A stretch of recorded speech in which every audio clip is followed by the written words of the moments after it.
Okay, so I was just watching a reading and I was just thinking about how, basically, whenever there's like times where they're talking about another party and how they're not going through a good time or whenever they're struggling, I do my best to really find ways that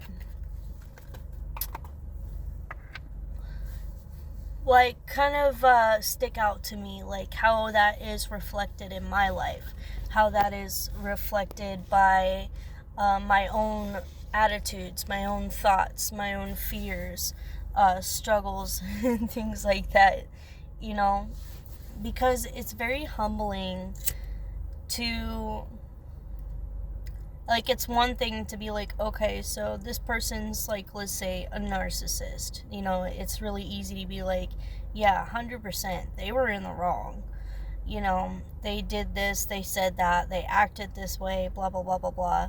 But I find it really humbling and sometimes really necessary, especially to be humble when thinking about that for other people, because there's times, like, I grew up in a narcissistic family.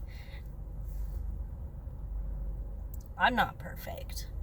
I know that. I haven't been, and I still struggle with a lot of things, and I do the work to study and learn about psychology and how to do healthy regulation, to have better habits for myself so that I can succeed in the things that I want to succeed in. Especially as far as like when it comes to toxicity and being toxic and going through and struggles in life. And she was talking about things like somebody comparing themselves to you and just feeling, inferior, and I want that, and we're jealous, and going through hard times like their electricity getting cut out and or car troubles, struggling with their intuitive side and things like that. And that's though none of those things are easy to admit.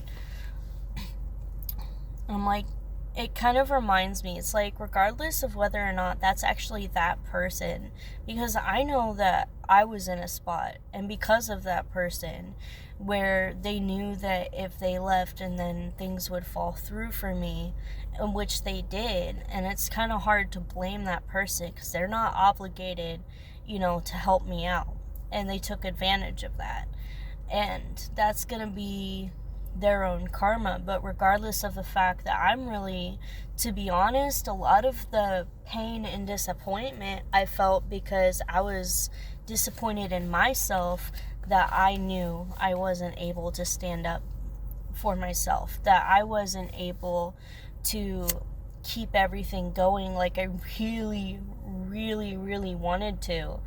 That was a lesson for me to learn,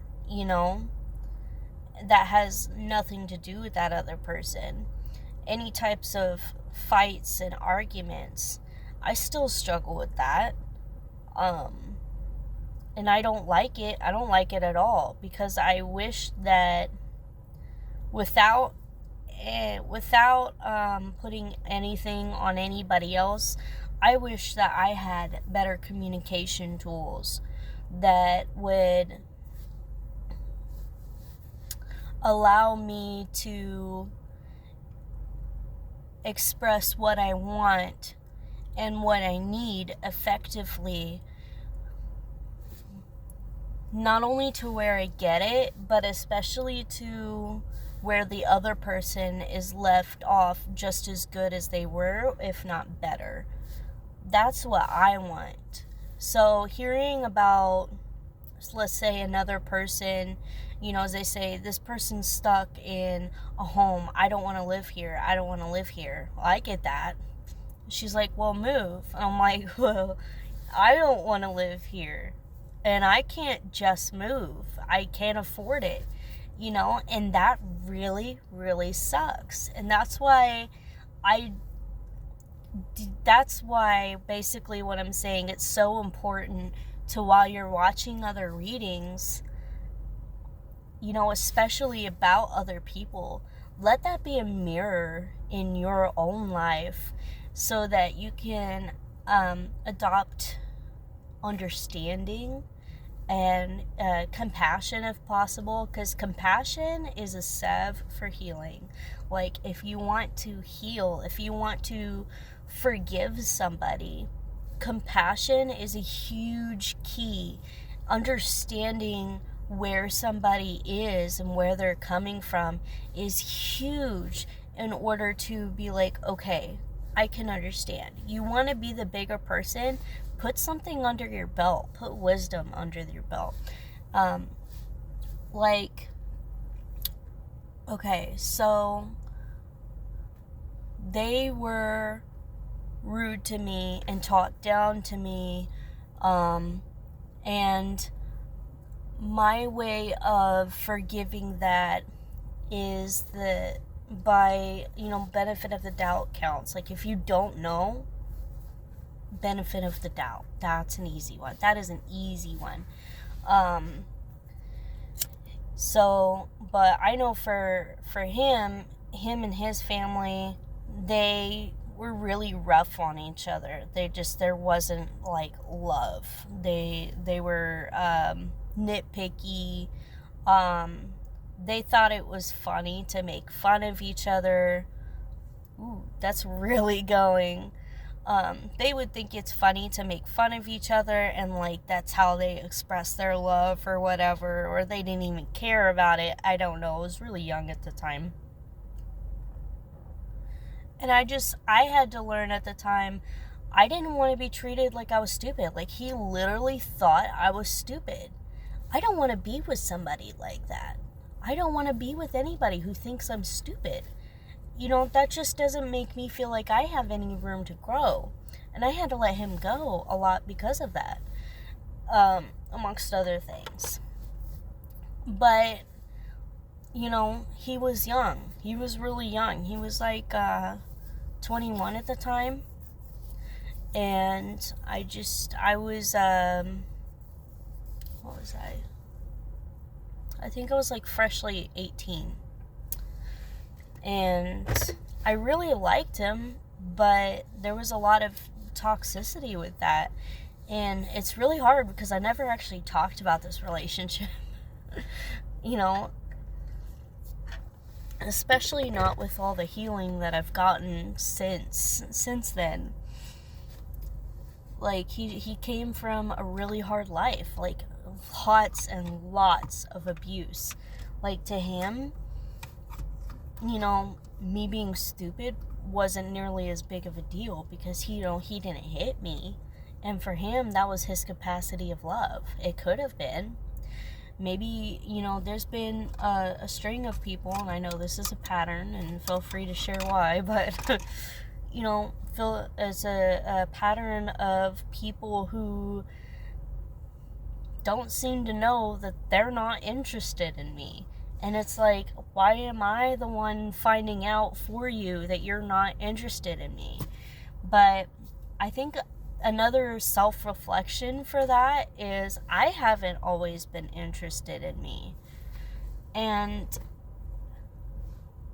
that's where forgiveness can come in, because I feel like, okay, here's what I feel like.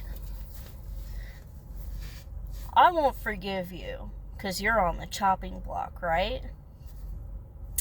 So you did something bad. You were in the wrong. But what if I'm in the wrong? Well, I don't want to be on the chopping block now, do I? And I think that is why I have picked up this exercise of humbling myself by putting myself kind of on the chopping block. So when I hear people going through a hard time, like they'll say things like, their angels and your ancestors are coming after them for you. Oh, well, thank you. It still feels very awkward to even hear or even think about something fighting for me, standing up for me, protecting me, That's nice, I guess. you know. Pardon me.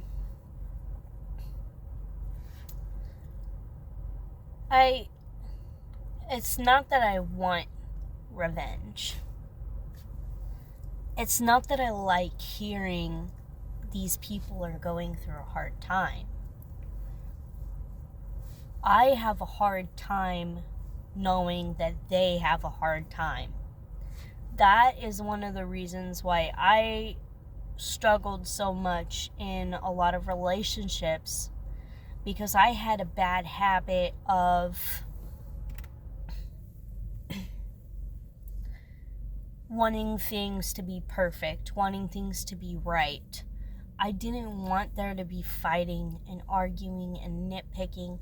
I wanted to share love and share joy. And I didn't know how to handle it when other people didn't want that too. I didn't handle it maybe very well at all. I did the best that I could, and that's just where I was at the time. I'm guilty of judging others, and it was cloaked in good intentions. And when I realized that, I realized how often they were doing the same thing. Now, I didn't believe them for a freaking second. And maybe I shouldn't, because maybe, that a lot of it felt very superficial. And sure, maybe it was. But it was kind of like I realized it's kind of in the same boat where they couldn't accept me for being different. To them, I was too weird. I was too awkward. I was too stressed out, kind of a stick up the butt kind of a thing. And I probably was, because I was doing my best to get order in a place that couldn't see what I saw. What I saw was potential. What I was learning was how to recognize reality. I was learning to recognize reality. So, while I was doing my best to try and get my house in line and, help others, I didn't realize not everybody wants to be helped. Not everybody sees what's going on around them as a problem. Literally hearing that's how we love each other, and knowing that it's just an excuse for the fact that they don't know what love is. They don't know what they look like if they were kind.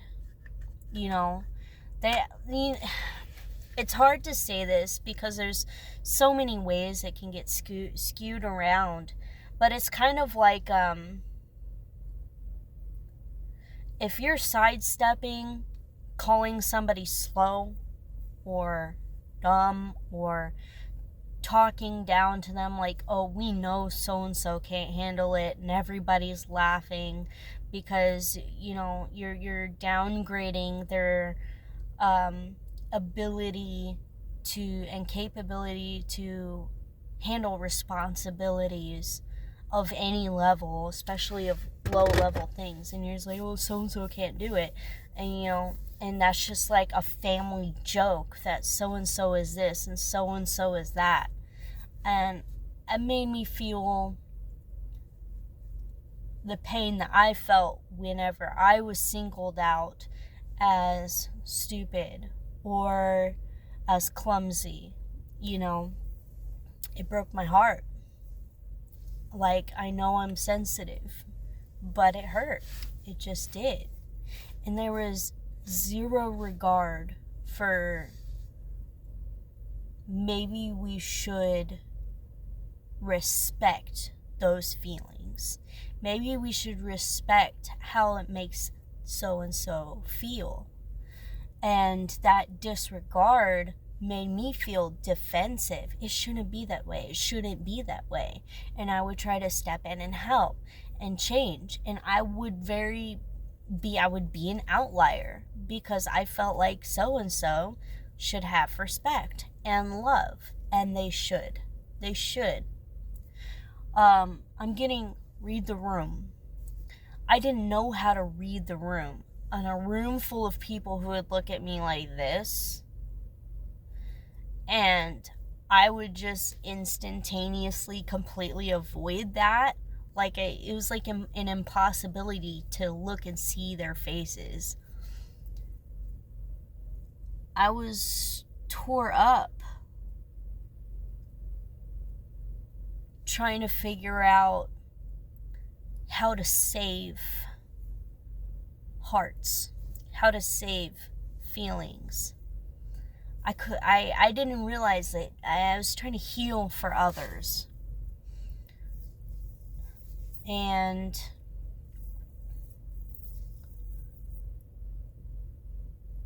I didn't have anybody backing me up in order to do that. So I felt alone. If I tried to stand up for somebody, that person wouldn't even stand up for themselves. Oftentimes, and this was really difficult for me to process, if I was going to try to stand up for somebody, they would just go ahead and shoot themselves down too. No, it's okay. And I think it's funny. They're right. And I'm like, you're not stupid. Well, see? And I'm like, no, I don't see. It's okay if you need time to think. It's healthy. But it was almost like communicating that to them was still stressful for them. Like, I wasn't giving in and going, oh yeah, okay, I guess you are stupid, right? I was, no, like, that's not me. Like, I can't do that. I can't do that to somebody,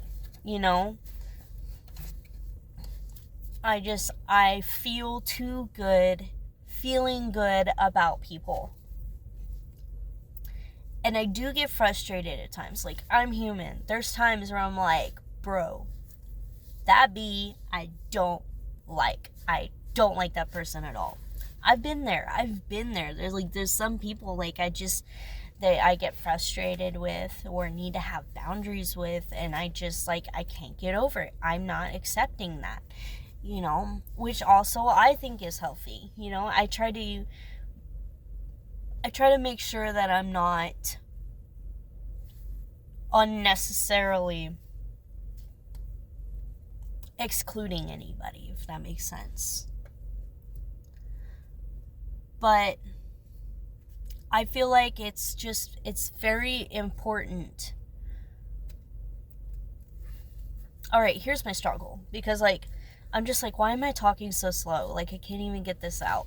The thing is, I'm worried that what I have to say means nothing to anybody. It means nothing. It's just one of a 1.5 million videos that people are gonna look at and be, I'm gonna turn her off. She's boring, right? I'm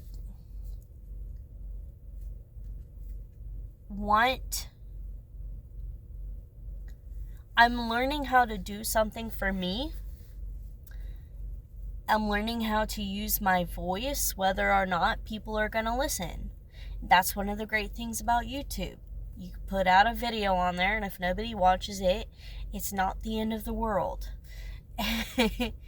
I want to be a person who can help people. And I feel like I've been struggling to do that for a very long time. But I'm learning just how important it is to show up as you are. So if I'm riding a struggle bus, then all right, here I am. I showed up on the struggle bus today, and I'm okay with that. And I know that over time I will continue to cultivate. My delivery will be a lot better. What I have to say will be a stronger point. Just different things like that. And it's nice to know this. It's just nice to know that there's other people out there who can hear me, who can relate to me, because somebody relates to them. And where I feel like I grew up and live in a world surrounded by people who don't share my views, I know I'm not the only one. So if one person comes across my video and goes, holy crap, somebody is saying it. Somebody is saying the things that are going through my mind, or the experiences that I have felt. Like, have you ever helped somebody and they turned against you? How many times have you helped people and they have turned around and turned against you? Like, I was so frustrated because it always felt like the smiling faces really had me going. I really felt liked for a short while. I really felt genuinely enjoyed by people for an incredibly short while, until I started picking up signs that there was talking going on behind my back, even like jokes and stuff, and it just, to me, I just spiraled into sadness. Like, I couldn't figure it out. And then I started finding different things online. It's like, oh, there's narcissism going around. There's there is. There's talking behind your back, and that, whatever is going on in front of my face didn't seem to add up. It didn't add up to what they were saying, but most importantly, it didn't add up to what I wanted. So, in the nicest relationship I'd ever been in, I wasn't beat. I wasn't hit. We didn't always argue, yelling, I was more of the yeller, to be honest. But there wasn't hugs. There wasn't kisses. There wasn't, people coming over to hang out or come check out what I've done, or, yeah, I'll help you with that, or, do you want to do this, or do you want to go there, or... I wanted those things. And I decided, now here's what I decided, because I couldn't assume there was talking going on behind my back. It's unverifiable. I couldn't assume there were jokes being made behind my back, or that people hated me or just simply didn't like me. I couldn't assume, because nobody said, I don't like you, or treated me like shit. You know what I mean? So that put me in a position where it was like only guessing that these people were bad people. You know what I mean? There was only, guessing that this is what's going on. I could not shake the feeling. I couldn't shake the feeling, but I also couldn't prove it.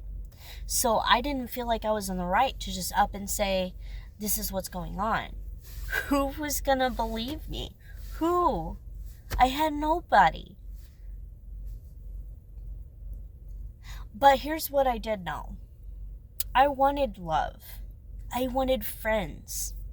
I wanted support that wasn't gonna come around and bite me in the ass. I didn't want confusion anymore.